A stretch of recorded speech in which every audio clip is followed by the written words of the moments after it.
مرکزی دارالعلوم جامعہ رضویہ مظہر الاسلام اور تحریک منہاج القرآن ہارون آباد کی جملہ قیادت اور معزز سامعین، اللہ رب العزت کی توفیق، اس کے فضل و احسان اور اس کے کرم سے 10 محرم الحرام کے اس مقدس دن میں خانوادہ اہل بیت پاک کے مقدس تذکرے کے لیے اور سیدنا امام حسین علیہ السلام کی اور آپ کے خانوادے کی جرأت و استقامت اور احیاء دین اور بقائے دین کے لیے ان کی جد و جہد اور عظیم قربانی کی یاد میں یہاں پر ہم جمع ہیں۔ اللہ رب العزت مجھے بھی اور آپ سب کو بھی اہل بیت اطہار کی محبت و نسبت اور غلامی عطا فرمائے اور ان کے مقدس تذکروں کے ساتھ اپنے ایمان کو مزین کرنے کی توفیق دے۔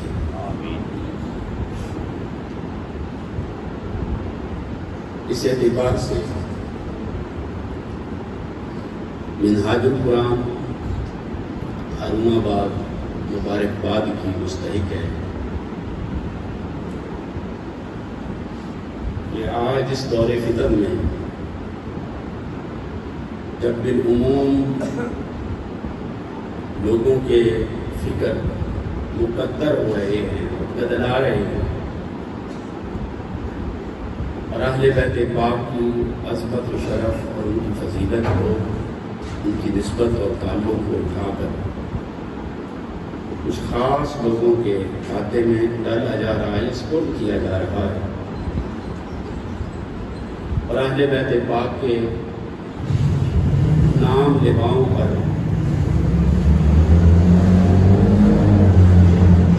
مختلف عنوانات کے تحت مختلف فتوے جاری کیے جا رہے ہیں۔ ان حالات میں یقیناً امام حسین علیہ السلام کی نگاہ شفقت کے بغیر اہل بیت پاک کا ذکر کرنا بہت مشکل ہے۔ پھر یہ بھی اس امت کی بدقسمتی کہ تاریخ میں اس مقدس گھرانے کا تذکرہ کرنے والے کردار ہر دور میں ہمیں مل جاتے ہیں اور نظر آتے ہیں۔ اس کا بنیادی سبب یہ ہے کہ اہل بیت پاک کی مودت، ان کی نسبت، ان کا تعلق، یہ اللہ رب العزت کی نعمتوں میں سے ایک بہت بڑی نعمت ہے اور یہ ارزاں نہیں کہ ہر کس و ناکس کو، ہر اہل اور نااہل کو اہل بیت پاک کی مودت دے دی جائے، ایسا نہیں۔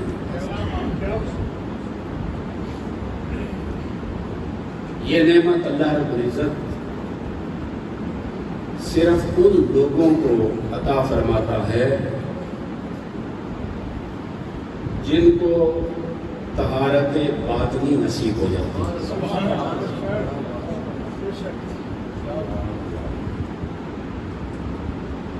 یرید اللہ لیذھب عنکم الرجس اہل البیت کا ایک معنی یہ کہ اللہ رب العزت یہ چاہتا ہے کہ اے اہل بیت وہ تم سے ہر قسم کی رجس کو یعنی پلیدی کو اور ناپاکی کو دور کر دے.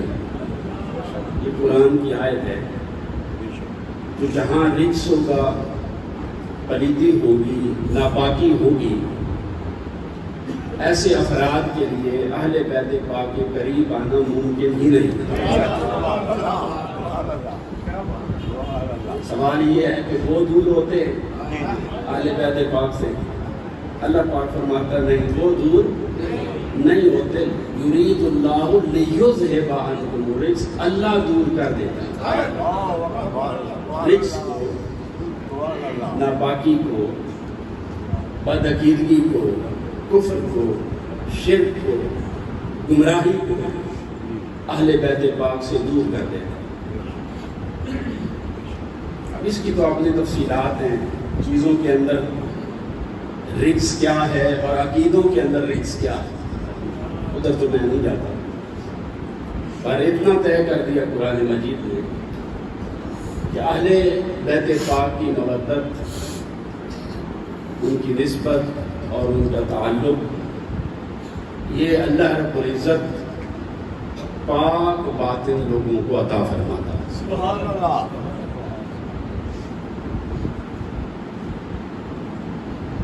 پاک باطن کون؟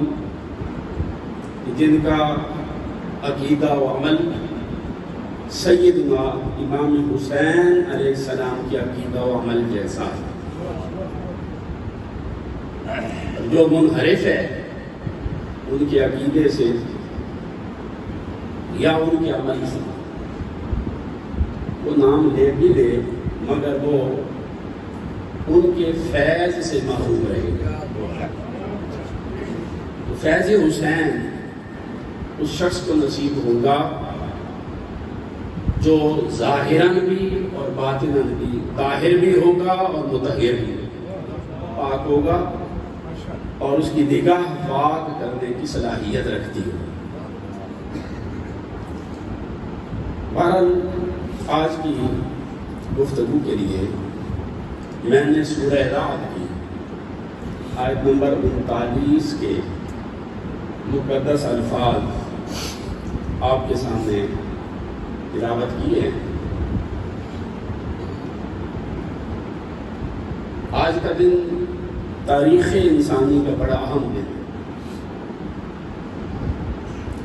سیدنا امام حسین علیہ السلام کی استقامت، ان کے مقام صبر و رضا جیسی مثال تاریخ انسانی نہ تو واقعہ کربلا سے پہلے پیش کر سکتی ہے اور نہ ہی واقعہ کربلا کے بعد قیامت تک پیش کر سکے گی.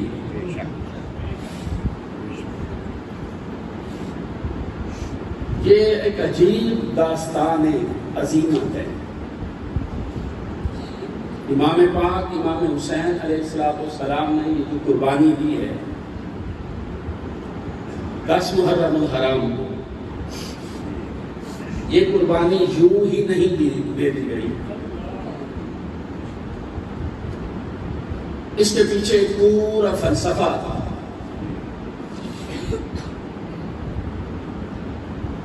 اس کے پیچھے انبیاء علیہ السلام کی استقامت کی ایک پوری تاریخ تھی.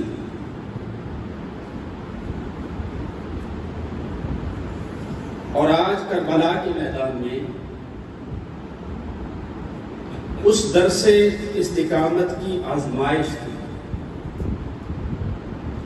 جو امام حسین علیہ السلام سے اور خانوادہ اہل بیت پاک سے اور آقا علیہ السلام کی فیملی سے امتحان کی شکل میں ان کو آزما کر دی جا رہی تھی.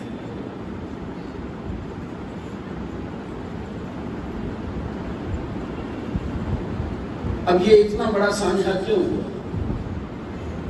سبب کیا تھا؟ اس کو ٹالا بھی جا سکتا تھا،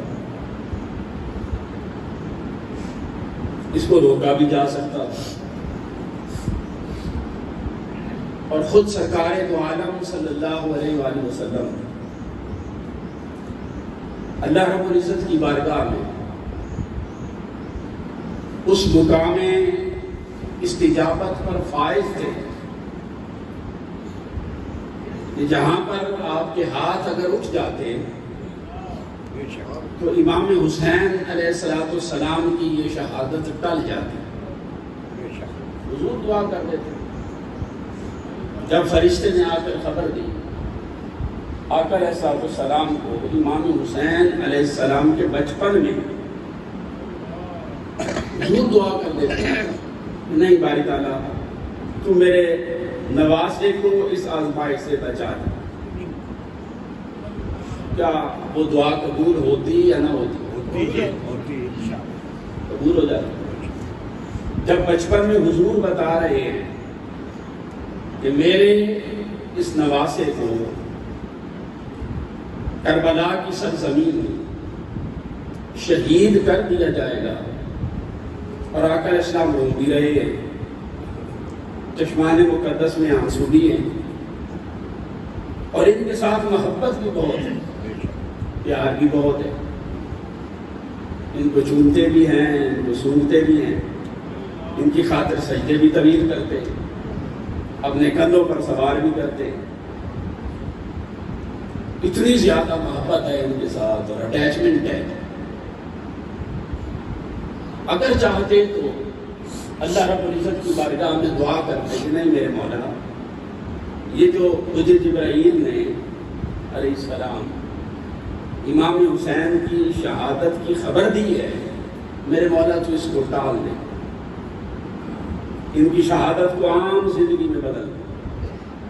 دعا ہو سکتی ہے۔ اگر کوئی کہے یہ تو تقدیر میں لکھا تھا، امام حسین علیہ السلام کی شہادت ایسے ہوگی، تو قرآن یہ کہتا ہے کہ تقدیر بدل جاتی۔ وہ کوئی ایسی چیز تو نہیں جو اٹل ہو اور ٹال نہ سکتی ہو، بدل نہ سکتی ہو، تقدیر تو بدل جاتی ہے۔ یہ جو آیت میں نے قرآن مجید کی آپ کے سامنے تلاوت کی، یہ اسی فلسفہ کو بیان کرتی ہے۔ اللہ پاک نے ارشاد فرمایا کہ یمحو اللہ ما یشاء ویثبت،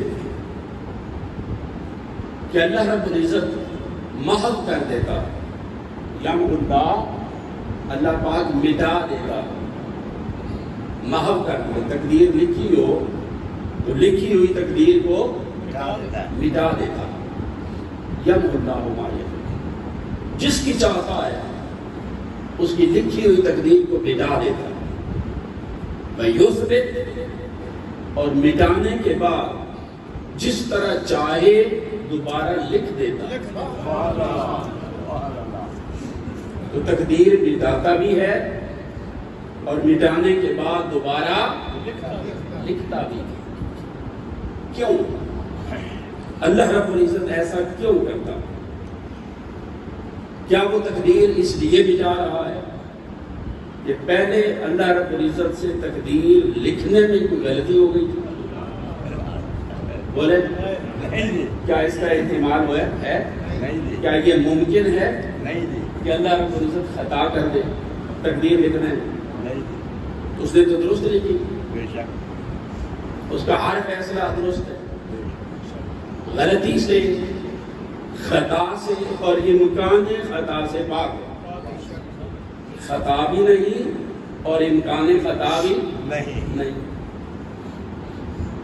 اس نے جب پہلے درست لکھی ہے، پھر سوال یہ پیدا ہوتا ہے کہ اب مٹا کیوں رہا ہے؟ کیا اس لیے مٹا رہا ہے کہ اب اس کا فیصلہ بدل گیا؟ کیا اللہ رب العزت کے فیصلے بدل جاتے ہیں؟ بولیے نہیں۔ کیا وہ متغیر الارادہ ہے؟ فیصلے کا بدل جانا یہ علم کا نقص ہوتا ہے۔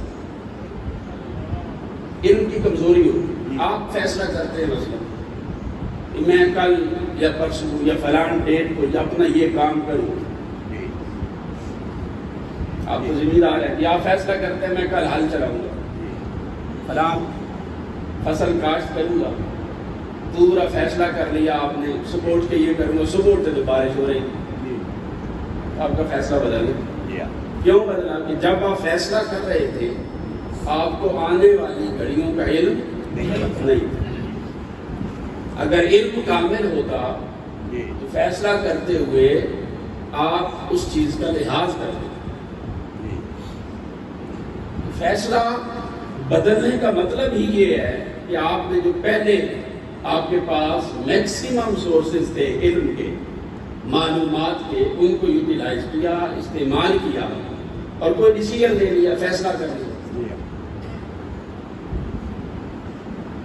اب آپ کے چاہنے کے باوجود اگر بعد میں فیصلہ بدل رہا ہے, اس کا مطلب ہے کہ آپ کو آنے والے حالات کی خبر نہیں تھی. تو فیصلے کا بدل جانا یہ علم کی کمزوری, معلومات کی کمزوری.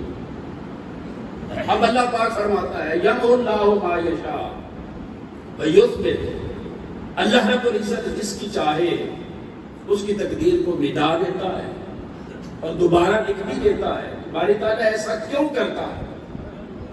جب پہلے لکھنے میں غلطی بھی نہیں ہوئی اور تو متغیر الارادہ بھی نہیں ہے, تو ایسا کیوں کرتا ہے؟ اس کی ضرورت کیا کیوں پیش آتی؟ اس کا سبب کیا ہے؟ اس کی وجہ کیا ہے کہ تیرا فیصلہ بدل جاتا ہے؟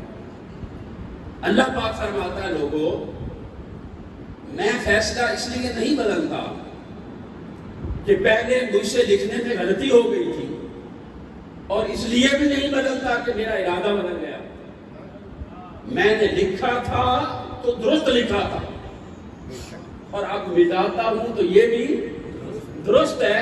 مٹاتا اس لیے نہیں کہ مجھے حاجت ہے, مٹاتا اس لیے ہوں کہ کبھی کبھار کسی جگہ پر میرے کسی محبوب بندے کے ہاتھ اٹھ جاتے ہیں اور وہ کیا لیتا ہے باری تعالیٰ اس طرح کر دے, تو میں چونکہ لوگوں کا حیا کرتا ہوں تو میں نے درست لکھا تھا, اپنے بندے کے حیا میں تقدیر بدل دیتا ہوں.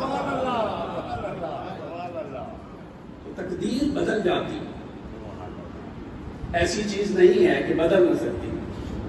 جب بدل جاتی ہے اور بدل سکتی ہے تو پھر سوال یہ پیدا ہوتا ہے کہ امام حسین علیہ السلام کے معاملے میں تقدیر کیوں نہ بدلی گئی؟ جب بچپن سے خبر دے رہے تھے شہید ہو جائیں گے اور بتا رہے تھے 60 ہجری کے اختتام پر شہید ہوں گے اور ڈسپوٹک رول ہوگا, ظالمانہ جابرانہ حکومت ہوگی, اور ایسا زمانہ آ جائے گا کہ میری امت کے عدل و انصاف کو کچل دیا جائے گا. لا یزال امر امتی قائما بالقسط حتی یسلمہ رجل من بنی امیہ یقال لہ یزید. شہید کرنے والے کا نام بھی بتا رہے تھے, زمانہ بھی بتا رہے تھے, جہاں شہید کیا جائے گا وہ جگہ بھی بتا رہے تھے, جس کیفیت میں شہید کیا جائے گا وہ کیفیت بھی بتا رہے تھے. جب ایک ایک چیز کی آقا علیہ السلام خبر دے رہے تھے, پھر سوال یہ ہے کہ اس کو بدل کیوں نہیں رہے تھے؟ حالانکہ بدل دینا آقا علیہ السلام کے لیے ناممکن نہیں تھا. حضور دعا کرتے بدل جاتی. یہ واقعہ تو صحابہ کے درمیان, صحابہ کرام کے درمیان شائع تھا, مشہور تھا, معروف تھا کہ امام حسین علیہ السلام شہید ہوں گے. پھر مولا کائنات علی شیر خدا جو فاتح باب ولایت ہے امت محمدی میں, وہ بھی اللہ رب العزت کی بارگاہ میں استجابت کے اعلیٰ مقام پر فائز تھے, ولایت کے اعلیٰ درجوں پر فائز تھے. حضور کی امت میں قیامت تک جس کو حضور کی نبوت کا فیض ملتا ہے وہ بطریق علی شیر خدا ملتا ہے. وہ بھی مقام استجابت پر فائز تھے. اگر وہ دعا کر دیتے پھر بھی تقدیر بدل جاتی، انہوں نے بھی دعا نہیں کی۔ پھر سیدہ کائنات فاطمہ الزہرا سلام اللہ علیہا لختے جگر مصطفیٰ نور نظر مصطفیٰ حضور کی بارگاہ میں آئیں، حضور ان کو دیکھ کر کھڑے ہو جائیں، فاخذ بیدہا فتکبرہا، ان کا ہاتھ پکڑ کر چوم لیں اور چوم کر کیا کہیں؟ ہر کوئی حضور کی بارگاہ میں آ کر کہے یا رسول اللہ میرے ماں باپ آپ پر قربان ہوں، اور فاطمہ الزہرا آئیں، حضور کہیں اے فاطمہ میرے ماں باپ تجھ پر قربان ہوں۔ وہ فاطمہ الزہرا کہ ام المومنین حضرت عائشہ صدیقہ فرماتی ہیں رضی اللہ تعالیٰ عنہ کہ میں نے روئے زمین پر اٹھنے میں، بیٹھنے میں، چلنے میں، پھرنے میں، وقار میں، کلام میں کسی کو بھی حضرت سیدہ فاطمہ سے بڑھ کر آقا علیہ السلام کے متشابہ نہیں دیکھا۔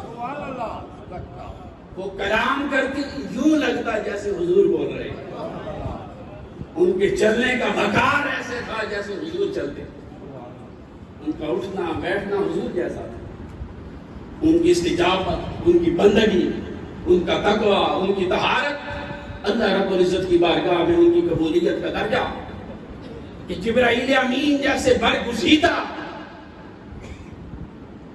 فرشتے بھی اس گھر میں جس میں فاطمہ الزہرا کی پرورش ہو رہی ہے بلا اجازت داخل نہیں ہے۔ اس سے آپ ان کے مقام اور مرتبہ کو سمجھ لیں، وہ بھی مستجاب الدعوات، اور ان کو بھی پتا ہے کہ میرے اس فرزند کو شہید کر دیں، وہ دعا کرتی پھر بھی تقدیر بدل جاتی۔ بے شک بڑے بھائی حضرت امام حسن دعا کر دیتے پھر بھی تقدیر بدل جاتی۔ امام حسین علیہ السلام خود بھی درجہ استجابت پر فائز تھے، انہیں بھی شرف استجابت حاصل تھا، اللہ رب العزت نے ہر قسم کے اختیار دیا۔ بھائی جو وہاں سیدہ شباب اہل الجنہ ہیں اور یہاں مصطفیٰ کے پھول ہیں، کیا ان کے پاس اختیار نہیں؟ وہاں کے جنتی جوانوں کے سردار، کیا جنت میں کوئی بوڑھا بھی ہوگا؟ نہیں جی، ہاں جی، وہاں تو سارے ہی جوان ہیں، تو جنت کے ہر فرد کے جو سردار ہیں، اور ان کو جو سرداری ملی ان کے بچپنے میں ملی، یہ نہیں کہ بڑے ہو گئے اور آقا علیہ السلام نے دیکھا چونکہ بڑے متقی ہیں اور بڑے پرہیزگار ہیں اس لیے میں ان کو سرداری دیتا ہوں، نہیں، یہ سارے مقام اور مرتبے اور شرف اور درجے وہ ماں کی گود سے لے کر آئے تھے، یہ ساری اس خون کی تاثیر تھی جو ان کی رگوں میں دوڑ رہا، تو ان کے درجے جو ہیں ان کی بندگی اور عبادت اور تقوی نے نہیں دیے، ان کو یہ سارے شرف آقا علیہ السلام کے خون کی تاثیر نے دیے، وہ بھی استجابت کے اعلیٰ درجے پر۔ اگر وہ بھی چاہتے کربلا کے میدان کے اندر پیاس دیکھی تھی، دجلہ کو اشارہ کر دیتے، وہ راستہ چیر کر قدموں میں بہنے لگ جاتے، دشمن کے لشکر کی طرف ہاتھ اٹھا دیتے، وہ اندھا ہوتا تھا، ان پر عذاب ہوتا، اللہ رب العزت کی بارگاہ میں ان کے غرق ہونے کی دعا کرتے، اسی لمحے قبول ہو جاتے۔ اللہ رب العزت نے ہر اختیار دے رکھا تھا، استجابت کے اعلیٰ درجے پر تھے، وہ بھی اس تقدیر کو ٹالنے کی دعا نہیں کرتے۔ وجہ کیا ہے؟ سبب کیا ہے؟ اختیار سب کے پاس تھا، حضور سے لے کر امام حسین نہیں علی اصغر تک، ہر ایک بار اختیار تھا، مگر کوئی بھی اپنے اختیار کو استعمال نہیں کرتا۔ یہ ہے ترک الاختیار عند الرضا، اللہ کی رضا کے سامنے اپنے اختیار ترک کر دے۔ بندہ بہت کچھ کر سکتا ہو، مولا کی خاطر کچھ نہ کرے، میرے مولا تو راضی ہے تو میں بھی راضی ہوں۔ اختیار استعمال کیوں نہیں کیا، اور استعمال کرنے کا نقصان کیا ہے؟ تقدیر تو بدل جاتی، دعا کرتے تھے، وہ ناممکن چیز نہیں، تو دعا کی کیوں نہیں؟ اگر دعا کر کے تقدیر بدلتے، رب یہ چاہتا تھا، تقدیر میں جو کچھ لکھا ہے رب کی چاہت ہے نا، رب یہ چاہتا ہے ایسا ہو، یہ ذبح ہو، رب یہ چاہتا تھا علی اصغر بھی چلے جائیں اور قاسم بھی چلے جائیں اور علی اکبر بھی چلے جائیں اور سارے آل محمد بھی شہید ہو جائیں اور 72 تن اس طرح بے دردی کے ساتھ ان کو شہید کر دیا جائے،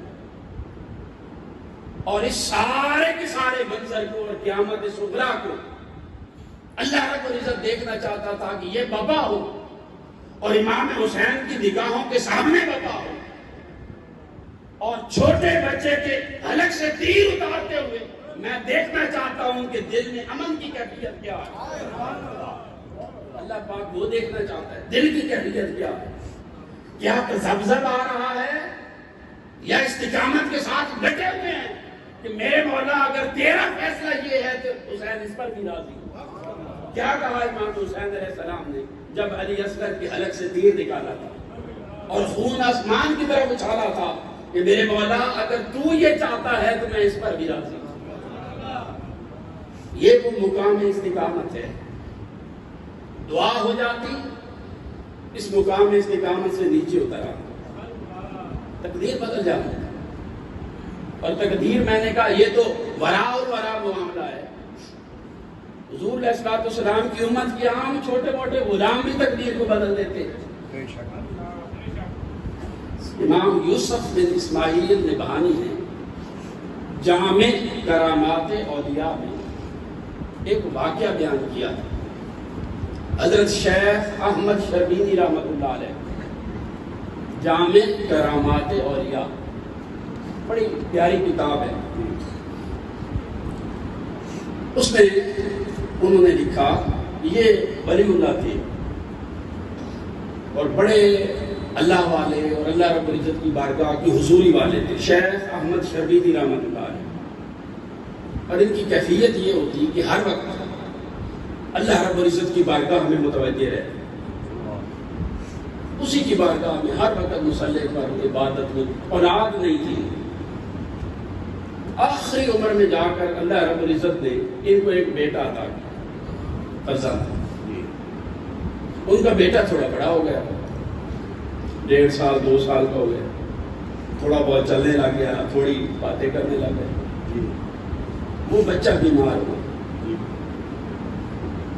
جب بیمار ہو گیا، اب یہ تو چونکہ اولو العزم تھے اور ہر وقت مست رہتے تھے اللہ رب العزت کی محبت میں، اور دنیا کی کوئی خبر ہی نہیں تھی، اپنی لو لگائے رہتے اللہ کے ساتھ۔ جب بچہ بیمار ہوا تو یہ تو اپنی دنیا میں مست تھے، ان کی زوجہ محترمہ بڑی پریشان ہو گئی، وہ علاج کرتی رہی، بیماری بڑھتی گئی، حتیٰ کہ بچے کے دنیا سے رخصت ہونے کا وقت آ گیا، اس کی آنکھیں پھر گئیں اور نبض ڈوبنے لگے، قریب تھا کہ اس کی روح قفس انسری سے پرواز کر جائے۔ ان کی بوڑھی زوجہ محترمہ نے جب اس بچے کی یہ کیفیت دیکھی، وہ رو پڑی اور اس وقت آ کر اپنے شوہر کے قدموں میں گر گئی اور کہنے لگی کہ میں آپ سے اپنی زوجیت کا اور کوئی حق نہیں مانگتی، سارے حق معاف کرتی ہوں، فقط یہ حق مانگتی ہوں کہ آج میرے اس بچے کو بچا لیں۔ جب بیوی کو روتے دھوتے دیکھا، حضرت شیخ احمد شربینی نے بچے کی طرف توجہ کی، دیکھا ملک الموت آ چکا ہے، پنجے گاڑے اس کے پاس کھڑا، اور بچے کے دنیا سے رخصت ہونے کا وقت آ گیا۔ بیوی کو روتے دھوتے دیکھا، چلاتے دیکھا، وہ بڑے اعلیٰ درجہ استقامت پر فائز اللہ کے ولی اور دوست تھے، مگر جب بچے کی یہ حالت دیکھی، وہاں پر جا کر ان کے قدم ڈگمگا گئے، لڑکھڑا گئے۔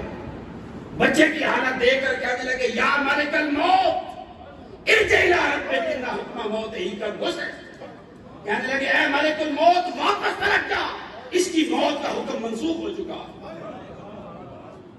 اب مقام یہ دیکھیے کہ جن کے کہنے پر تقدیر بدل جاتی ہے، اللہ رب العزت ان کو شان تکوین ادا کرتا ہے. وہ یہ بھی نہیں کہتے باری تعالیٰ بچے کو زندگی دے دے. وہ یہ نہیں کہتے میرے مولا اس کو بچا لے. وہ یہ نہیں کہتے جبرائیل واپس جا دوبارہ پوچھ لے. بلکہ حکم جاری ہوتا ہے. یہ وہ مقام ہے بندگی کا جہاں پر بندے کی زبان نہیں رہتی. زبان بندے کی ہوتی ہے, بولنا خدا کا ہو جاتا ہے. دیکھنا اس کا ہوتا ہے, اس کی آنکھیں مگر دیکھتا خدا کی نظر سے ہے. قدم اس کے ہیں, چلنا خدا کا ہوتا ہے. کان اس کے, سننا خدا کا بن جاتا ہے. لا یزال عبدی یتقرب الی بالنوافل حتی احببتہ. حدیث قرب نوافل میں یہ مضمون آیا ہے. اللہ پاک نے فرمایا بندہ میری قربت کے اس درجے پر آ جاتا ہے, میرا محبوب ہو جاتا ہے. زبان اس کی ہوتی ہے مگر بولتا میں ہوں. یہ مقام تکوین ہے جہاں بندے کا امر جاری ہوتا ہے. وہ یہ نہیں کہتا میرے مولا ایسا کر, دعا نہیں کرتا بلکہ حکم دیتا ہے ملک الموت واپس پلٹ جا. حکم جاری ہوتا ہے واپس پلٹ جا. اس کی موت کا حکم منسوخ ہو گیا. یہ شان تکوین ہے کہ اللہ رب العزت لوح محفوظ کی تقدیر بھی بندہ مومن کی زبان کے تابع کر دیتا ہے. اس کی زبان ہلتی ہے تقدیر بدل جاتی ہے. اس کی زبان ہلتی ہے موت ٹل جاتی ہے, تکلیف ختم ہو جاتی ہے. یہ تو عام غلاموں کا شرف ہے. شیخ احمد شربیلی یہ عام غلام ہے حضور کی امت کے, اور ایک نہیں یہاں یہ تو آپ کو لاکھوں کروڑوں مل جائیں گے جو تقدیر کو بدل دے. اب دیکھیے بچے کی زندگی مل گئی مگر دعا کرنے کی وجہ سے, کیونکہ رب یہ چاہتا تھا ایسا ہو, انہوں نے یہ چاہا کہ ایسا, تو دو چاہتوں کا کلیش آ گیا نا. تو استقامت کیا ہے کہ اپنی چاہت کو محبوب کی چاہت میں گم کر دیں. یہ استقامت ہے. جو ہوتا ہے ہونے دے, جو ہوتا ہے ہونے دے. رب چاہتا ہے نا, وہ چاہ رہا ہے ایسا ہو. جب رب چاہتا ہے تو وہ تو کروڑوں ماؤں سے بڑھ کے محبت کرتا ہے, ضائع تو نہیں کرے گا. وہ چاہتا ہے تو ہونے دے. اسی استقامت کا امتحان تھا کربلا کے اندر. دعا کر دیتے تقدیر بدل جاتی, حضور کرتے بدل جاتی, بعد میں سارے کر دیتے, کوئی بھی کر دیتا, تقدیر بدل جاتی. کیوں نہیں بدلی؟ اس لیے یہ وہ مقام ہے ترک الاختیار عند الرضا. اللہ کی رضا کے سامنے اپنا اختیار ترک کر دو. رب جو چاہتا ہے اس کی چاہت کو چاہ لو, اس کی چاہت کو چاہ لو. جو وہ چاہتا ہے ویسا ہی کرو. اپنی مرضی سے مر جاؤ, اپنی مرضی ختم کر. اسی داستان عظیمت کا نام کربلا ہے. حضور کی امت میں میں نے بتایا ہزاروں واقعات ایسے بدل گئے, مل جائیں گے آپ, تاریخ بھری پڑی ہے. یہاں پر اب کربلا کی سرزمین میں اس استقامت کا امتحان ہو رہا تھا, کیونکہ جاننے والے جانتے تھے کہ اللہ کی رضا یہ, اللہ کی رضا یہ, تکلیف نفس پر آئے گی. روح سرشار تھی اللہ کی محبت کے اندر, روح کا علاقہ مالا اعلیٰ کے ساتھ قائم تھا, عالم قدس کے ساتھ قائم تھا. تجلیات حق سینہ امام پاک پر اور آپ کے آبان و انصار پر نازل ہو رہے تھے. کربلا کے میدان میں دشمن 22,000 کی تعداد میں آ کر اپنے اسلحے تلواریں دکھا کر خائف کرنا چاہتا تھا, ڈرانا چاہتا تھا, تاکہ ان کے پائے استقلال میں لرزش آ جائے, یہ ڈگمگا جائیں اور اس درجہ استقامت سے نیچے گر جائیں. اور امام حسین علیہ السلام کی روح اللہ رب العزت کی بارگاہ میں زبان حال سے کہہ رہی تھی کہ اے یزیدیو, تم آؤ ہمارے سینوں کو آزماؤ. میرا علی اکبر بھی حاضر ہے, میرا علی اصغر بھی حاضر ہے, میرے 72 کن حاضر ہیں. تم جس کو چاہتے ہو کچل کے دیکھ لو, یہاں تم سے کوئی اپنی زندگی کی بھیک مانگنے والا نہیں نکلے گا. سارے اللہ رب العزت کی رضا پر قربان ہونے والے لوگ ہیں. یہ تاریخ عظیمت کے سارے مسافر ہیں. اس لشکر کا ہر فرد حسین ہے.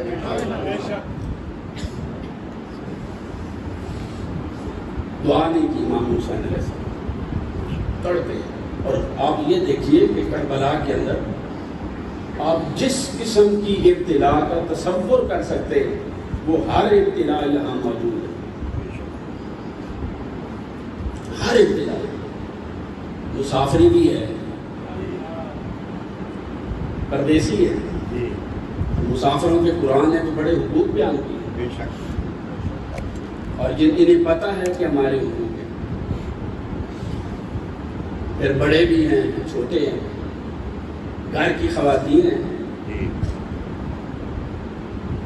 ہر آزمائش یہاں پر جمع. اور روکنے والوں نے روکا بھی. ایک شخص آیا, اس نے کہا امام حسین علیہ السلام کو منع کیا, کیوں جا رہے ہیں کربلا, آپ کو شہید کر دیا جائے گا.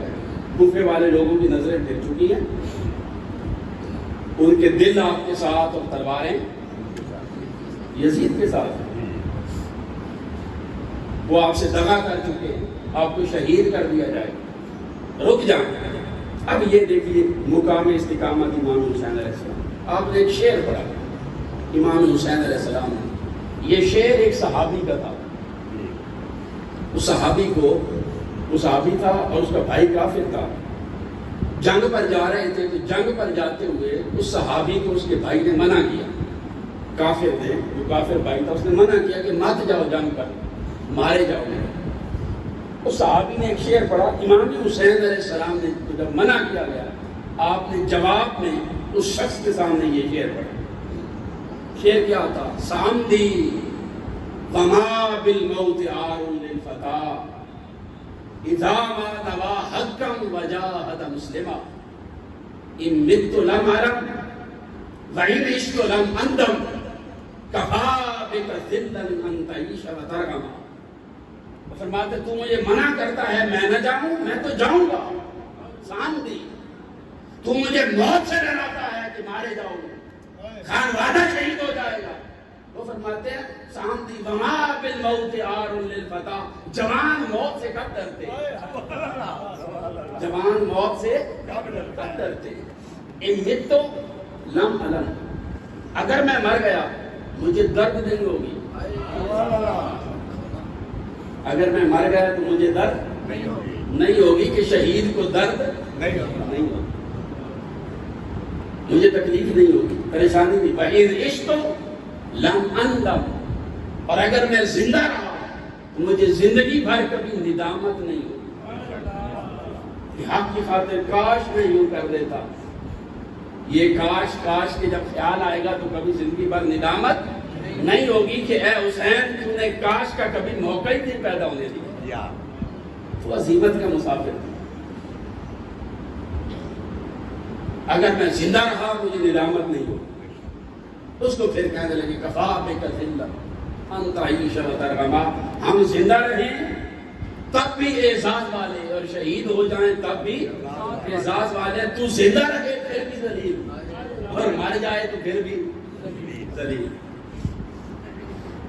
یہ امام حسین علیہ السلام کی استقامت کا دن. یہ امتحان گاہ ہے کربلا, امتحان گاہ ہے اہل بیت پاک. یہی وجہ ہے کہ آزمائش بہت بڑی تھی اور آقا علیہ السلام آزمائش کو دیکھ رہے تھے. ان کی پرورش اسی ڈگر پر کی گئی, کندھوں پر سواری کروائی گئی, زبان چسپائی گئی, اور ان کو آقا علیہ السلام نے جتنا وقت ان کو چند سال کا حضور کی قربت اور صحبت کا ملا, انہیں اس عظیم امتحان گاہ کے لیے تیار کیا. اور امام حسین علیہ السلام پوری تیاری کے ساتھ کربلا کے اندر آئے. دنیاوی نگاہ سے دیکھے تو صرف 72 تانے, اور اخروی نگاہ سے دیکھے تو جو ساز و سامان ان کو چاہیے وہ سارے کا سارا ان کے پاس ہے. اور اس ساز و سامان کا تعلق ظاہری تلواروں کے ساتھ نہیں بلکہ دل کی کیفیت اور حال کے ساتھ ہے. یہ کیفیت جو امام حسین علیہ السلام کی استقامت کی حاصل تھی, یہ اللہ رب العزت کی بارگاہ میں بڑا اعلیٰ مقام پا، چونکہ اس درجے پر تھے۔ اور جب یزیدی بدبخت شہید کر رہے تھے ایک ایک کر کے آپ کے آوان انصار کو، آپ کے دوست شہید ہو رہے تھے، آپ کی اس کے بعد آپ کی فیملی کے لوگ شہید ہو گئے، آپ بھی اتمام میں حجت کرتے رہے، گاہے گاہے ان کو اللہ رب العزت کی توحید کا درس دیتے رہے۔ آپ کا اپنا جو مقام اور مرتبہ ہے یہ ساری باتیں ان کو بتائیں، سکھائیں، سمجھائیں۔ یزیدی لشکر کو بتایا میں کون ہوں، میرا مقام کیا ہے، میں کس کا نواسا ہوں، تم کس کا کلمہ پڑھتے ہو، میرے خون سے تم ہاتھ رکھنے والے، یہ ساری باتیں ان کو بتائیں گے۔ تمہیں اللہ رب العزت کی بارگاہ میں جواب دینا ہوگا۔ اتمام حجت، چونکہ یہ فرض تھا آپ پر، اس لیے آپ نے اتمام حجت کیا ان کے سامنے کہ کل کلام کوئی شخص یہ نہ کہہ سکے قیامت والے دن کہ باری تعالیٰ میں تو انجانے میں مارا گیا، مجھے تو پتہ ہی نہیں سامنے تھا کون۔ فرمایا امام میرے محبوب کے محبوب تو خود ان کو بتا دے تو کون ہے۔ کوئی شخص یہ نہ کہہ سکے کہ مجھے پتہ نہیں تھا، میں تو ایسے فوج کی اوپر سے کمانڈمنٹ آ گئی، آیا مجبور ہو گیا تھا آنے کے لیے، مجھے کیا پتہ سامنے کون ہے۔ یہ بہانہ کوئی کر نہ سکے۔ اتمام حجت کے امام پاک، اور بالخصوص آپ نے اپنی پوری جو صحیح ہے، آپ کی جو سٹرگل ہے یزید پلید کے خلاف، اس کی بنیاد بیان کی۔ یہ جو رات گزری پچھلی اس کے اندر، میں نے رات کو بھی یہ بیان کی، امام پاک علیہ السلام نے یہ جدوجہد کیوں کی۔ ایک تو استقامت کا ایگزام تھا، امتحان ہونا تھا، اور آپ نے یہ قربانی دینی ہی تھی۔ دوسرا سبب آپ کی اس پوری اسٹرگل کا اور جدوجہد کا امام پاک نے خود بیان کیا، اور امام حسین علیہ السلام سے بڑھ کر کوئی سچا ایک روایت خود امام پاک نے بیان کر دی۔ تو امام حسین علیہ السلام کی زبان حجت ہے، جو انہوں نے خود فرمایا وہی حق ہے، اور اس کے مقابلے میں یزید کے دفاع میں جو کچھ لکھا جائے یا بولا جائے وہ بک بک ہے، اس کی کوئی حیثیت نہیں۔ امام حسین علیہ السلام نے کیا فرمایا مقام بیضاء پر؟ یہ جو رات گزری 9 اور 10 کی درمیانی رات، آپ نے جب اپنے ساتھیوں کو جمع کیا اور خطاب کیا اور وہ رات کو چراغ بجھائے اور اجازت دی جانے کی، اس کے بعد کا آپ کا خطبہ ہے، اس میں آپ نے ارشاد فرمایا ایھا الناس انی قد سمعت رسول اللہ صلی اللہ علیہ وآلہ وسلم یقول من رأى منکم سلطانا جائعا مستحلا لحرام اللہ مناکسا لآل اللہ ومخالفا لسنت رسول اللہ صلی اللہ علیہ وآلہ وسلم۔ آپ نے فرمایا لوگوں سنو، رسول اللہ صلی اللہ علیہ وآلہ وسلم نے ارشاد فرمایا کہ تم میں سے اگر کوئی شخص کسی ظالم حکمران کو لے کے جو جائر ہے، جابر ہے، ایسے حکمران کو دیکھے جو اللہ رب العزت کے حلال کو حرام کہتا ہے، حرام کو حلال کہتا ہے، رسول اللہ صلی اللہ علیہ وآلہ وسلم کی سنت کی مخالفت کرتا ہے، دین کی قدروں کو پامال کرتا ہے، تم میں سے کوئی شخص ایسے بادشاہ کو دیکھے اور اس کے مقابلے میں اٹھ کر کھڑا نہ ہو جائے، اللہ رب العزت کو اس بات کا حق حاصل ہے کہ اللہ پاک اس کو واسطے جہنم کر دے۔ کان حقا علی اللہ ان یدخلہ مدخلا، اللہ کو حق حاصل ہے اسے وہاں داخل کرے جہاں داخل کرنے کا حق ہے۔ پھر آپ نے فرمایا لوگوں سن لو، ان ہؤلاء، یہ یزیدی اور ان کا لشکر اور یہ عمر بن سعد اور اس کے سارے حواری اور مروان بن حکم اور یہ پورا ٹولہ جو ہے، اور یہ یزید کے کہنے پر میری راہ بند کرنے والے، میرے خاندان پر، خانوادے پر، احباب پر پانی بند کرنے والے اور ہم سے زندگی کا حق چھینے والے، آج یہ دیکھو میں ان کے مقابلے میں کیوں کھڑا ہوں۔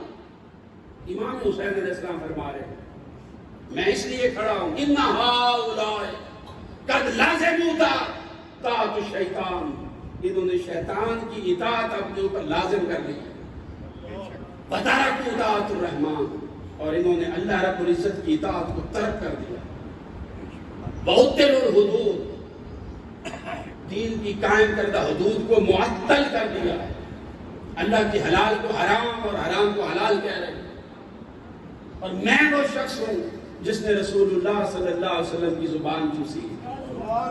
میں زیادہ حق رکھتا ہوں کہ اپنے نانا کے دین کے دفاع میں اپنے خون کا آخری قطرہ تک بھی پیش کروں.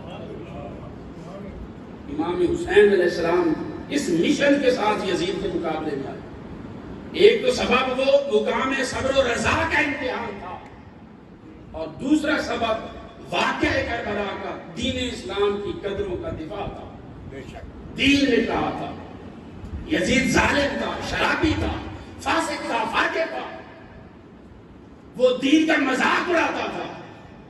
امام حسین علیہ السلام اس لیے اس کے مقابلے میں کھڑے اور دین کے دفاع کے لیے آئے. اور یہ پورا سانحہ کربلا یہ بپا ہوا. 10 محرم الحرام کا یہ دن آیا اور آپ کے پورے خاندان کو ذبح کیا گیا. پیاسے تو 3 دن سے تھے. ایک ایک کر کے اس پورے دن میں دوپہر کے وقت یہ جنگ شروع ہوئی. آپ اپنے ساتھیوں کو بھیجتے رہے. سارے ایک ایک 2 کر کے شہید ہوتے.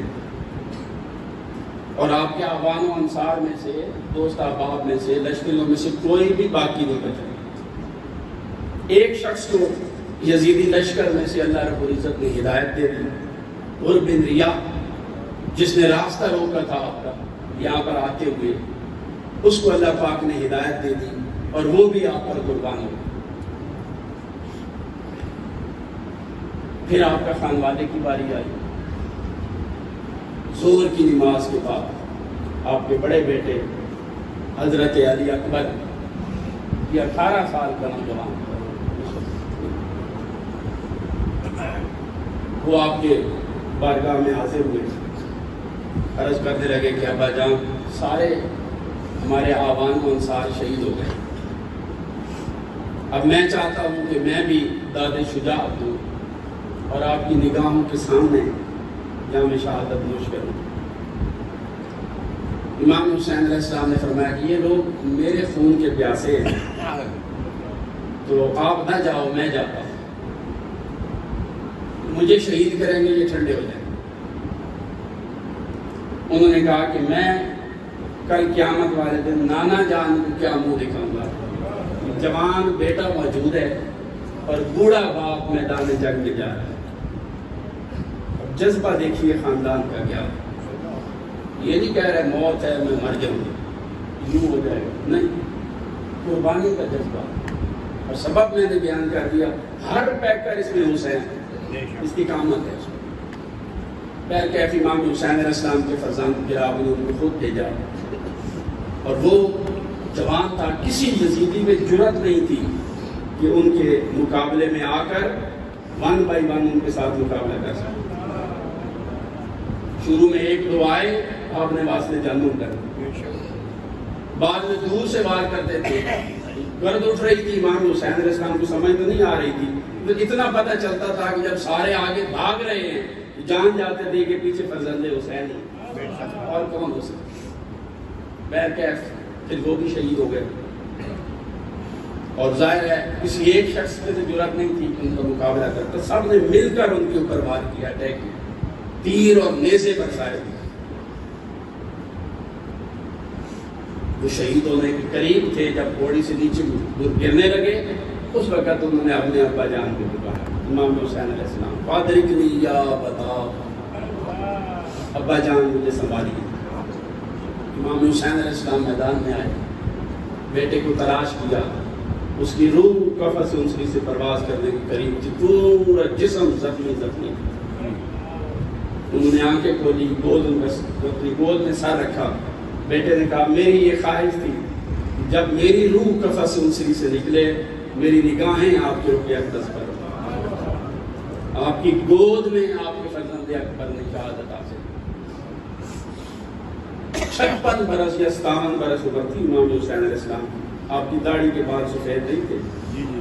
جوان بیٹے کا لاشا اٹھا کر واپس لائے، پورے بال سفید ہو گئے، مگر چشمان مقدس میں کوئی آنسو نہیں آیا. اس کے بعد حضرت قاسم حاضر ہوئے، آپ کے بھتیجے حضرت امام حسن علیہ السلام کے فرزند. وہ عرض گزار ہوئے کہ چچا جان مجھے اجازت دیں. 9 سال عمر یا 14 سال کی. آپ نے فرمایا کہ آپ میرے بھائی کی نشانی ہو, آپ کو میں کیسے بھیج سکتا ہوں, ابھی آپ بچے ہو. انہوں نے کہا کہ میں قیامت والے دن اپنے ابا جان کو کیا بولے گا. آپ نے اپنے اس بھتیجے کو بھی سواری پر سوار کیا.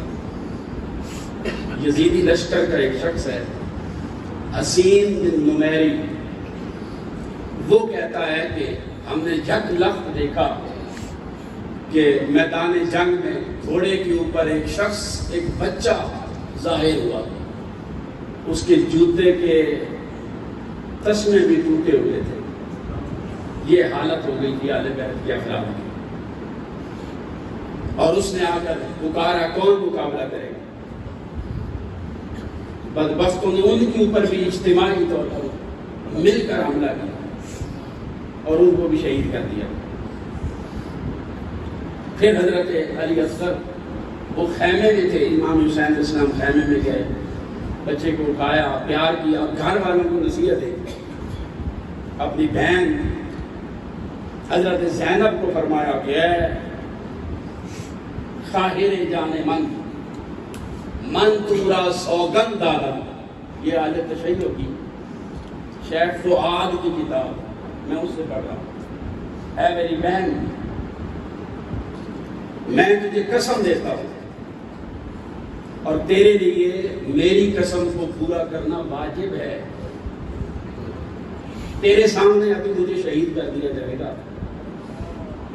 میں تجھے قسم دیتا ہوں کہ تو جب میرے لاشے کو دیکھے گی تو لوہا نہ کر, بچہرہ مخراش, سینہ کو بھی نہ کرنا, اپنے چہرے پر تھپڑ نہ مارنا, لوہا نہ کرنا, اور اس طرح صبر کرنا جس طرح نانا کے وصال پر اماں فاطمہ نے صبر کیا. پھر آپ نے یہ شیخ فؤاد لکھتے. پھر امام حسین علیہ السلام نے حدیث پاک پڑھی کہ نانا جان نے فرمایا کہ جو شخص مشکل وقت کے اندر دعا کرتا ہے, سینہ کو بھی کرتا ہے, سینہ چاک کرتا ہے, گریہ ازاری اور پیٹتا ہے اپنے آپ کو, آقا علیہ السلام نے فرمایا وہ میری امت سے خارج ہے. آپ ایسا نہ کرنا. آپ نے پھر ان کو نصیحت کی. بہن نے کہا کہ بھائی جان آپ پریشان نہ ہوں, جو خون آپ کی رگوں میں ہے وہی خون میری رگوں میں. میں اس خون علی کو کے ساتھ وفا کروں اور حضور کے دین پر آنچ نہیں آئے. ابھی آپ یہ نصیحتیں کر رہے تھے کہ ایک شقی القلب شخص نے چھوٹے بچے کو اٹھایا ہوگا, اس نے خیمے کے باہر سے وار کیا اور وہ بچہ بھی حضرت علی اصغر بھی آپ کے ہاتھوں میں شہید ہو گیا. سارا خاندان اس طرح شہید ہو گیا. آخر میں امام حسین علیہ السلام اکیلے رہ گئے. سب کو آپ بھیجتے رہے. آپ کی بہن نے حضرت زینب سلام اللہ علیہ, انہوں نے پھر آپ کو سوار کیا, میدان کربلا میں گئے اور آپ کے بھی مقابلے میں اکیلے کسی کو آنے کی جرات نہیں ہوئی. سب نے مل کر اکٹھے آپ کے اوپر حملہ کیا, کرتے رہے. آپ کا جسد اقدس زخمی ہوتا رہا, بازو زخمی ہو گئے. 34 زخم آپ کے جسم اقدس کے اوپر نیزے کے تیروں اور تلواروں کے اس کے علاوہ اس جسم کو چھیدا جا رہا ہے اور وہ رخسار چھیدے جا رہے ہیں جنہیں حضور خود بوسے دیا کرتے. امام آقا علیہ السلام زبان چسوایا کرتے تھے. امام پورا جسد اقدس زخمی زخمی. امام حسین علیہ السلام اپنے گھوڑے سے نیچے تشریف لے. ایک شقی القلب بدبخت آگے بڑھا, اس نے آپ کو شہید کرنا چاہا.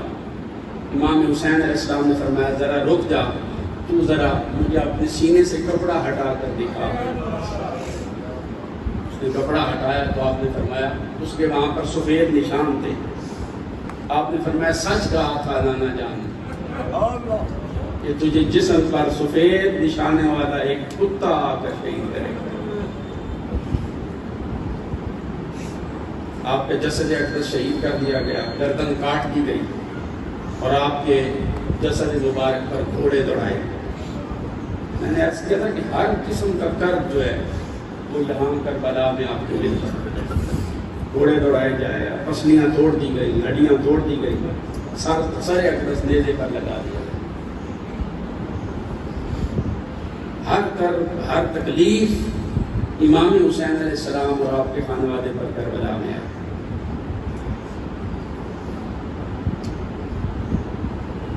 اس ساری کیفیت میں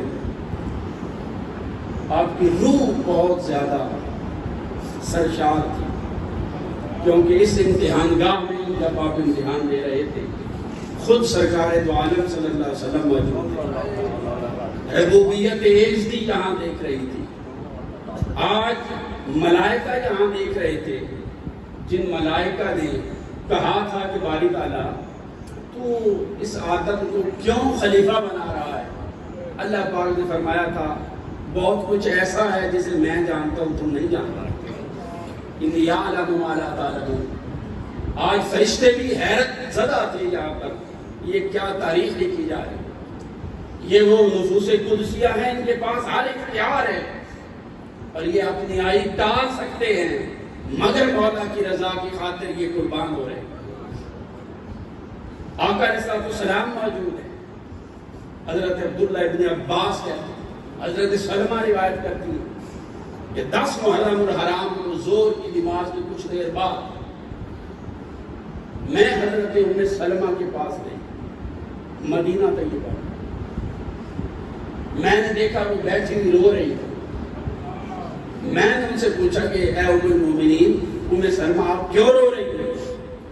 انہوں نے جواب دیا کہ رأیت رسول اللہ صلی اللہ علیہ وآلہ وسلم فی المنام، میں نے آقا علیہ السلام کو ابھی خواب میں دیکھا، اشعث اکبر بیدہ قارورۃ فیہا دم، حضور علیہ السلام غبار آلود، آپ کی داڑھی مبارک پر، پگ پر، جسم پر غبار پڑی ہوئی اور حضور علیہ السلام رو رہے تھے۔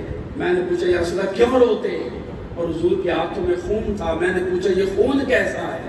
آقا علیہ السلام نے فرمایا کہ شہید کو قتل الحسین آنے کا، میں کربلا سے آ رہا ہوں اور یہ امام حسین علیہ السلام کا خون، ان کے ساتھ یہی خواب، یہی 10 محرم حضرت عبداللہ ابن عباس نے، وہ مکہ میں موجود تھے، انہوں نے دیکھا۔ وہ کہتے ہیں قیلولہ کے لیے میں سویا، خواب میں مجھے آقا علیہ السلام کی زیارت ہوئی اور یہی کیفیت اشعث اکبر، حضور غبار آلود۔ میں نے قسم دے کر کہا یا رسول اللہ میرے ماں باپ آپ پہ قربان ہوں، آپ یہ غبار آلود کیوں ہیں؟ کہاں سے تشریف لا رہے ہیں؟ اور یہ آپ کے ہاتھ میں شیشی کیسی ہے؟ آقا علیہ السلام نے فرمایا میں کربلا سے آ رہا ہوں، میرے گواہ سے حسین علیہ السلام کو آج شہید کر دیا۔ عبداللہ ابن عباس کہتے ہیں میں نے وہ وقت لکھ کر اپنے پاس رکھ لیا، بعد میں جب خبریں ملی تو وہ وہی وقت تھا جب امام حسین علیہ السلام کو شہید کیا گیا۔ حضور موجود تھے، اپنے دودھ کی تاثیر دیکھنے کے لیے سیدہ کائنات فاطمہ الزہرا موجود، قدسیان فلک موجود تھے، جنات کا بادشاہ موجود تھا، جنات موجود تھے۔ جنات کے بادشاہ نے تو آفر کی تھی اے امام حسین آپ ہمیں حکم کریں، ہم آپ کی طرف سے اس پورے لشکر کو صفحہ ہستی سے مٹا دیتے۔ امام حسین علیہ السلام نے فرمایا نہیں، آج یہ ہمارے لیے امتحان گاہ ہے، آج ملائکہ کے سامنے اللہ رب العزت کے فخر کرنے کا دن ہے، میں اس موقع کو کیسے جانے دوں؟ ان کی آفر کو واپس کر دیا۔ بدبختوں کی قسمت میں یہ بد نصیبی لکھی تھی، اس خانوادے کو شہید کرنا، شہید کر دیا۔ پھر صرف اسی پر بس نہیں کی، شہید کرنے کے بعد ان کی لاشوں پر گھوڑے دوڑائے اور ان کے جسموں کو میدان میں جہاں بکھرے ہوئے تھے وہاں پر دریا کا پانی توڑ کر سارے ایریے میں پانی چھوڑ دیا تاکہ کل کوئی اس جگہ سے پہچان بھی نہ سکے، اور دفنائے بغیر یہاں سے یزیدی لشکر شام کو آگے گزر گئے، ان کے خیموں کو آگ لگا دی گئی، سامان لوٹ لیے گئے اور گھر کی مقدس پاکیزہ بیویاں ان کو قیدی بنا لیا. بس آخر میں ایک واقعہ، یہ جب جا رہے تھے ایک مقام پر ان کے قافلے نے قیام کیا. یہ 40 دن انہوں نے سفر کیا. یہ کربلا سے پہلے کوفہ گئے، پھر وہاں سے یہ شام گئے. راستے میں ایک جگہ پر قیام کیا. وہاں پر ایک راہب رہتا تھا اور وہ عبادت کرتا تھا، عیسائی. اسے پتہ چلا کہ یہ سارے نیزے پر کسی کا، اور یہ قیدی بنا کے لے جا رہے. اس نے پوچھا کہ کون لوگ ہو؟ یزیدیوں نے بتایا کہ یہ ہمارے باغی تھے، ہم نے ان کو مار دیا ہے، اور یہ جو نیزے پر جس شخص کا سر ہے یہ ہمارے رسول کا نواسا ہے. بڑا حیران ہوا کہ آپ نے اپنے نبی کے نواسے کو شہید کر دیا، وہ تو کلمہ گو بھی نہیں تھا. اس نے کہا کہ آپ میرے پاس رک جائیں، میں آپ کو 10,000 دینار دیتا ہوں، ایک رات کے لیے یہ سر اقدس مجھے دے دو. وہ دنیا کے کتے تھے، بک گئے. سر اقدس اس کو دے دیا. اس نے اس کو کشت میں رکھا اور گلاب کے پانی کے ساتھ سر اقدس کو دھویا، اور ساری رات سر حسین کے سامنے بیٹھ کے روتا رہا. عیسائی تھا، روتا رہا کہ میں تو آپ کا کلمہ گو بھی نہیں، آپ رسول اللہ کے نواسے، اور آپ کی امت نے آپ کے ساتھ یہ کیا. پچھلی رات ہوئی کہ امام حسین علیہ السلام کے سر اقدس سے آواز آئی کہ ہم کسی کا احسان نہیں رکھتے. یہ وہ سر اقدس ہے جس نے نیزے پر قرآن مجید پڑھا ہے. امام حسین علیہ السلام نے ان کو کلمہ پڑھایا، وہ مسلمان ہوا.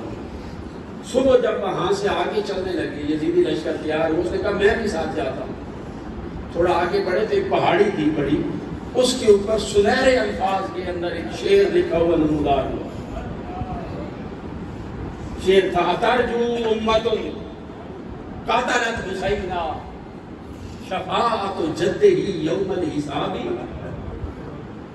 کہ وہ امت جنہوں نے امام حسین علیہ السلام کو شہید کر دیا ہے، کیا قیامت والے دن وہ رسول اللہ کے نامے کی شفاعت کی امید رکھتے ہیں؟ الا واللہ نہیں، خدا کی قسم ہرگز کہیں، بلکہ قیامت والے دن یہ لوگ دوزخ میں جلائے گئے. یزیدیوں نے وہ شعر دیکھا. اس پادری سے پوچھنے لگے، بوڑھے سے، یہ شعر یہاں کس نے لکھا ہے؟ اس نے کہا مجھے یہ تو پتہ نہیں کہ کس نے لکھا ہے، میری 100 سال سے زیادہ عمر ہے، میں نے بچپن سے میں اس شعر کو اسی طرح لکھے ہوئے دیکھ رہا ہوں. ہمارے بزرگ بتاتے ہیں کہ وہ 3 نسلیں پہلے یہاں پر آ کر آباد ہوئے تھے. یہ شعر اس وقت بھی یہاں ایسے ہی لکھا ہوا، ایسے ہی لکھا ہوا. اترجو امت قتلت حسینا شفاعت جدہ یوم الحساب. ان کے لیے کوئی شفاعت نہیں. شفاعت امام حسین کی اور حسینیوں کی. جو اہل بیت پاک کا نہیں ہے اس کے لیے کوئی شفاعت نہیں. اس کے اعمال مربوط ہے. اللہ رب العزت ہمیں اہل بیت پاک کی نسبت، ان کی غلامی اور ان کا ادب عطا فرمائے.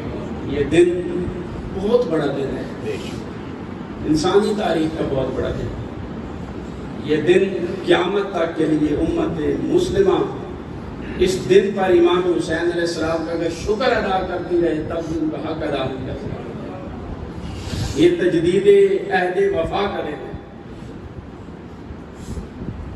اس چیز کا عہد کریں آج کہ امام حسین علیہ السلام اور ان کی فکر کے ساتھ وفا کریں. صرف ان کا نام لینا کافی نہیں، ان کے مشن کو سمجھنے کی کوشش کریں. اور مشن امام حسین یہ ہے کہ یزیدی سارے ایک سائڈ پر اکٹھے بھی ہو جائیں تب بھی دین کی قدروں پر آنچ نہ آنے. دین پہ سودے بازی نہ کرو. یہ حسینیت ہے، یہ مشن امام حسین علیہ السلام کہ قوت و طاقت کو دیکھ کر بک نہ جایا کرو. یہ کربلا کا درس ہے. کہ کسی کی چکر چوند دیکھی، اقتدار دیکھا، طاقت دیکھی، اس کے ووٹر اور سپورٹر نہ بن جاؤ۔ اگر حق پر ہو، چاہے تم 72 ہی کیوں نہ ہو، اکیلے کیوں نہ رہ جاؤ، اپنی فکر پر کبھی کمپرومائز نہ کرو۔ یہ اس اہلیت ہے۔ فیصلے جنگ کے تلواروں سے کب ہوتے ہیں؟ اہل حق ہوں تو 72 بھی غضب ہوتے ہیں۔ حق حق رہتا ہے، چاہے اکیلا ہو جائے، اور باطل باطل رہتا ہے، چاہے گروہ در گروہ ہو جائے۔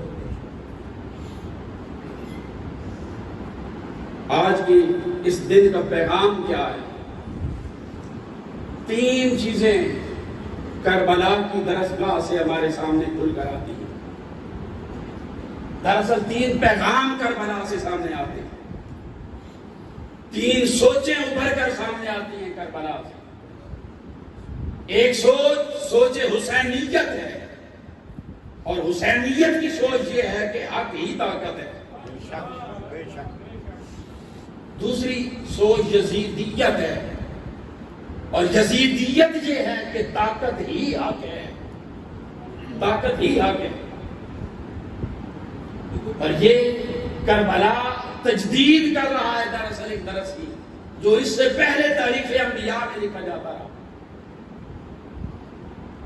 آپ نے اپنا وزن ڈالنا ہوتا ہے کسی پلڑے میں، جب آپ ووٹ دیتے ہو تو آپ کو کوئی نہیں دیکھ رہا ہوتا۔ آپ نے خود فیصلہ کرنا ہوتا ہے اپنے ایمان کا، اپنے ضمیر کا۔ آپ اپنا بوجھ حسینیت کی طرف ڈالتے ہیں یا یزیدیت کی طرف ڈالتے ہیں؟ حسین حسین زبان سے کہنا آسان ہے، اور فکر امام حسین پر پہرا دینا یہ مشکل ہے۔ یزید کے گن گا کر کبھی کوئی شخص حسینی نہیں ہو سکتا۔ ظالم کو قوت دے کر، جبر کو، بربریت کو، ظلم کو، استحصال کو، اور لوگوں کے حقوق لوٹنے والوں کو قوت و طاقت دے کر کبھی کوئی شخص حسینی نہیں ہو سکتا۔ حسینیت لوٹنے کا نام نہیں، اپنا تن من دھن لٹانے کا نام ہے۔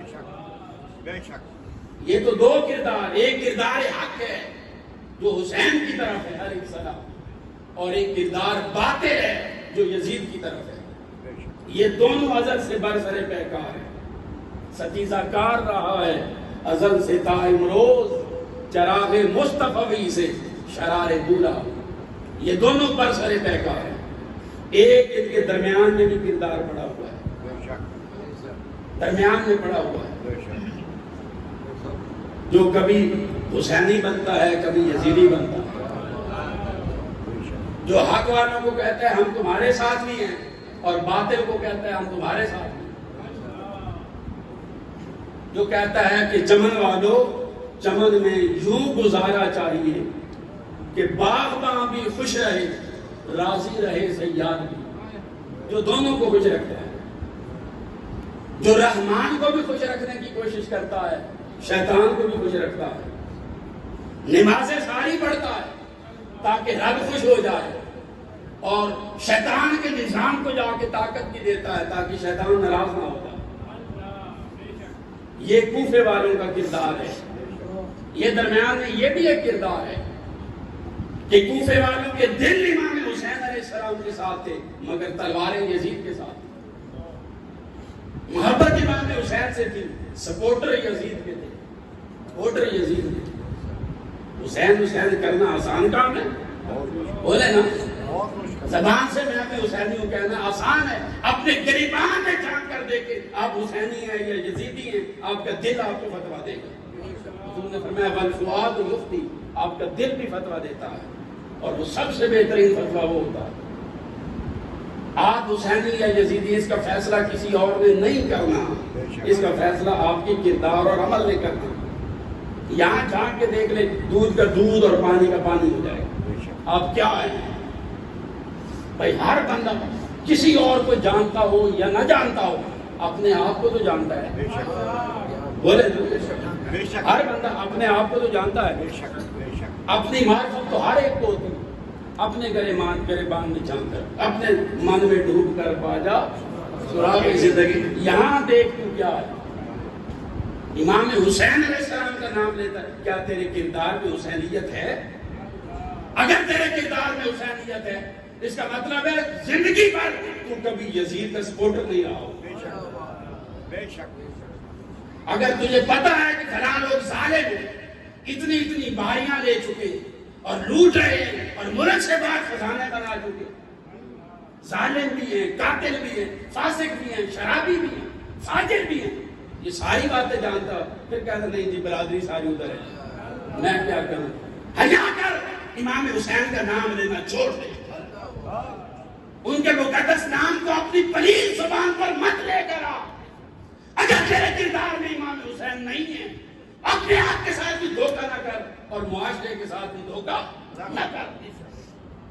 یا ادھر ہو جا یا ادھر ہو جا، درمیان میں جو رہتا ہے وہ کوفی ہے. کوفی بھی امام حسین کا نہیں. کیا کوفی ہے امام حسین کا؟ آپ مانتے ہیں کوفیوں کو؟ کوفی کردار کو حسینی کردار کہتا ہے کوئی؟ نہیں جی. نہیں. کوفی کردار کیا ہے؟ دونوں طرف چلے، منافق، دو منہ والے، دو رخ والے، جن کی قوت اور طاقت باطل کے ساتھ ہے اور جن کی زبان پر ہر وقت اللہ اللہ اور جیب میں تسبیح ہے. یہ طبقہ دین کا سب سے بڑا دشمن ہے. بے شک. یہ بے حیا لوگ نہ ہوتے تو کبھی واقعہ کربلا بپا، بے شک. کبھی کسی معاشرے میں ظلم نہ ہوتا اگر یہ بے حیا کوفے کا کردار تھا. ظلم کے مارے ہوئے، اس نظام کے مارے ہوئے لوگ ہر 5 سال کے بعد یزید کی گود میں جا کے بیٹھ جاتے ہیں اور نام لیتے ہیں ہم حسینی ہیں. لعنت ہے ایسی حسینیت پر. یہ حسینیت ہے ہی نہیں. حسینیت دیکھنی ہے تو بندہ مر جاتا ہے، کٹ جاتا ہے، بادشاہ قربان کر دیتا ہے، پر یزید کے پلڑے میں کچھ نہیں دیتا. حسینیت بھی ہے. ہمارے ماڈل ٹاؤن میں سانحہ ہوا، خواتین نے سینوں پر سامنے 1.5 میٹر کے فاصلے پر گولیاں کھائیں مگر زبان سے جاؤ حسین یا حسین سے. کربلا یہ کردار اور جوش پیدا کرتا. بے شک. نام لینا آسان ہے سگلا. یہ پیغام ہے، یہ نہیں بس بابا کریں ان کے نام سن کے آنکھیں بھی نام کر لیں. اگر آپ کا کردار حسینی نہیں ہے، خدا کی قسم یہاں سبحانہ منافقت ہے. یہ تو منافق بھی رو پڑتے تھے، وہ بھی جنگوں میں جہاد میں جاتے تھے، مال بھی خرچ کرتے تھے، انہوں نے مسجد بھی بنائی تھی، اللہ اللہ بھی بڑی کرتے تھے. اللہ رب العزت ہم سب کو حق سمجھ کر اس کی اتباع کرنے کی توفیق عطا فرمائے اور باطل کو باطل سمجھ کر اس سے اجتناب کرنے کی توفیق عطا فرمائے اور امام حسین علیہ السلام کی کردار میں اپنے آپ کو رنگنے کی توفیق دے. وما علینا الا البلاغ.